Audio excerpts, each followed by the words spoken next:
So how did it feel to suit up as Loki again? It was great. Yeah, I hadn't done it for a while. The last time, well, it's about 4 years. So it was kind of amazing to get back in the habit and play the Lokester. Yeah.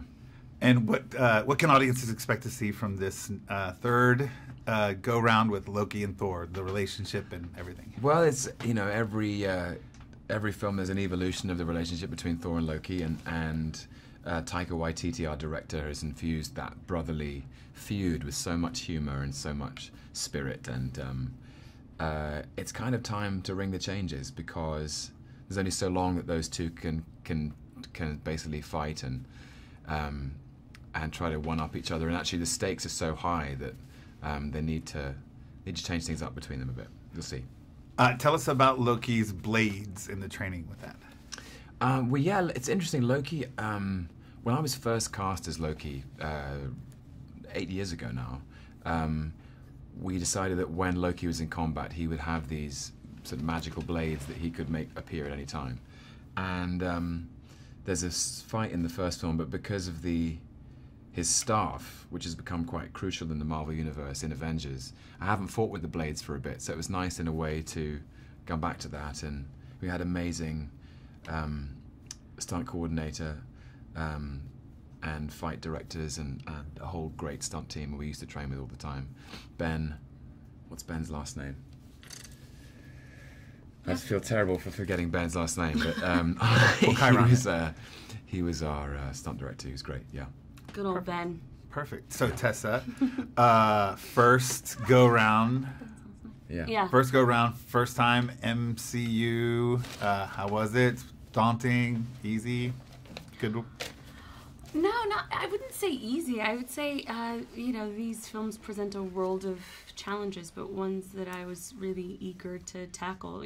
Just the physicality and learning how to wield a sword and to gain muscle mass, and the challenges of working, on green screen and having to create this whole world, with imagination, all of that stuff. But, it's daunting, and that's why it's fun, I think, at least for me. What as an actor did you have to wrap yourself around to get that inner warrior spirit for Valkyrie?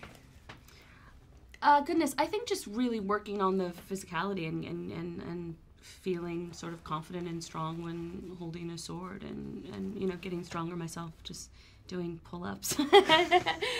Just feeling, really spending time on stage 3 with the stunt crew, and once you can sort of move through space, doing some of that fight stuff, you begin to kind of be able to inhabit the space of the character. And then, of course, so much of the universe is created for you just with costume and what's happening around you. So it's, you're not doing it on your own. So playing such a strong female character in the Marvel Universe is always looked at as you're going to be a role model. You're going to be looked up to by little girls. Tell me what that feels like. Yeah, it feels tremendous, and hopefully not just by little girls, by boys too. I think it's important that boys look at female characters and think it's something that they would like to aspire to be. I think that's really important. And I have the added benefit, I think, of being able to present a character that wasn't necessarily historically represented this way. And so there's a host of young women that look like me, and their mothers write me and say, we're so happy that our little girl gets to see a woman that looks like her on screen. I certainly never thought that I would be in a film like this playing a superhero, and I think some of that has to do with the fact that I didn't grow up watching a superhero that looks like me. So that's a joy. And now this is both of them, so if we can open it up so we get both of them in the camera. And I apologize, I shouldn't have said just little girls.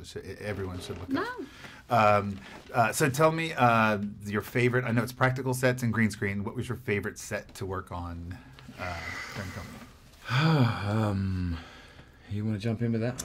I really like the Hulk suite, which you weren't. I didn't spend any time in the Hulk suite. Oh, you were in my apartment though. That was cool. Was it your apartment? Yes. Yeah. I mean, in the set, my set apartment. Yeah. Valkyrie, Scrapper 142 or Val has an apartment on Sakaar. Loki ends up there in chains. It was pretty rad, that apartment. Yeah, that apartment was cool. There was lots of funny little tidbits. She's not the cleanest, person, so there's sorts of relics all over the place. I think at one point there was a human arm. I don't know if that's still in the movie, but she's just like looking for stuff and chucks an arm. The Sicarian stuff was great because that felt Thor and Loki are cast out onto this alien planet called Sakaar, which is presided over by Jeff Goldblum as the Grand Master, and Val is there, and it was really inspired by the illustrations of Jack Kirby, who was such a influential comic book illustrator for Marvel. And it's really out there and out of this world, and so the colours of those sets. There's when Loki and Val fight, there was a sort of in this kind of the hall of slightly strange jigsaw puzzle piece. I don't know what you'd call it really. It was like, but it was a very, very colourful, otherworldly set.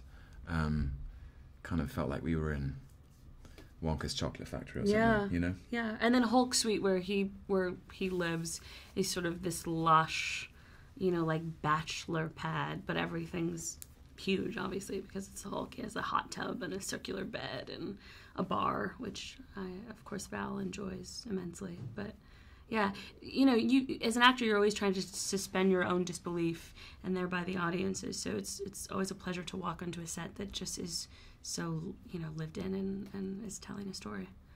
It makes your job easier. A lot of the folks that I've talked to already have talked about how Taika was very encouraging of improvisation. And there's going to be some stuff possibly on the cutting room floor that we see. Is there any insight to some fun stuff that happened on set that's... I think Taika's whole... I think he's immaculate, really, at capturing the spontaneity of improvisation. And that's what he loves most about being a filmmaker, is understanding the structure of the story, inspiring his actors to understand it too, but then along the way to play with it, to see what comes up in the moment. Because really that's the magic. If you can capture things that characters would say as they think it for the first time, I think it always comes off as fresher than anything that was ever scripted, and that specifically works with his comedy. It's such a fun film. It's so funny. Every character is funny in a way, and so it made the set feel very light, which is lovely. Everyone's playing the game with everybody. One word answers for Taika. How was it working with Taika? Hilarious. Goofy. Last question is, what do you each hope that people walk away from the theater after seeing this film with? I hope that people have a great time. It is so entertaining, and that's all Taika, and Chris and Tessa. But it's so colourful and feels like it's something that's very true to Marvel and also to the characters, and it's epic. It's just a great time. I hope people enjoy it. Yeah, I think, Ragnarok is literally the destruction of the old and the birth of the new. So I hope that people feel like this new world order that we've created in this universe, this zany thing, is exciting and a place they want to stick around for a while.